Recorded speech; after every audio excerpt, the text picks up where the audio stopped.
প্রদেশ বিজেপির সর্বভারতীয় প্রোগ্রাম অনুসারে সারা রাজ্যে বিভিন্ন মণ্ডলে দীনদয়াল উপাধ্যায় মহাপ্রশিক্ষণ অভিযান শুরু হয়েছে। তারই অঙ্গ হিসাবে আজকে রামনগর মণ্ডলের উদ্যোগে 2 দিনব্যাপী প্রশিক্ষণ শিবির অনুষ্ঠিত হবে।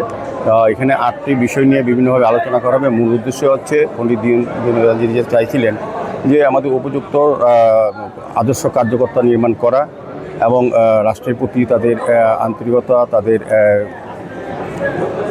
যেটা বলবো যে আত্মত্যাগ, সে বিষয়ে প্রশিক্ষণ দেওয়া হবে। এবং বিশেষ করে কেন্দ্রীয় সরকার এবং রাজ্য সরকারের যে সকল প্রকল্পগুলি জনকল্যাণে, গরিব কল্যাণে নেওয়া হয়েছে সেগুলি সম্বন্ধে যারা প্রশিক্ষণ নেবেন তাদের অবহিত করা। তারা যেহেতু মণ্ডল স্তরে বিভিন্ন কার্যকর্তারা আছে, জনপ্রতিনিধিরা আছেন, তারা যদি বুথ স্তরে গিয়ে সেগুলি আলোচনা করে সকল অংশে মানুষকে যাতে অংশগ্রহণ করতে পারে কেন্দ্রীয় সরকার এবং রাজ্য সরকারের বিভিন্ন জনকল্যাণ বা গরিব কল্যাণমুখী প্রকল্পগুলো অন্তর্ভুক্ত হবে। মূল উদ্দেশ্য হচ্ছে আদর্শবান কার্যকর্তা তৈরি করা, রাষ্ট্রের প্রতি তাদের আনুগত্য থাকা, রাষ্ট্রের প্রতি তাদের চিন্তাভাবনা থাকা এবং এক ভারত শ্রেষ্ঠ ভারত, বিকশিত ভারত তৈরি করার ক্ষেত্রে তাদের যাতে অংশগ্রহণ থাকে রাষ্ট্রীয় চিন্তাভাবনার মধ্যে। এটাই মূল উদ্দেশ্য প্রশিক্ষণ শিবিরে।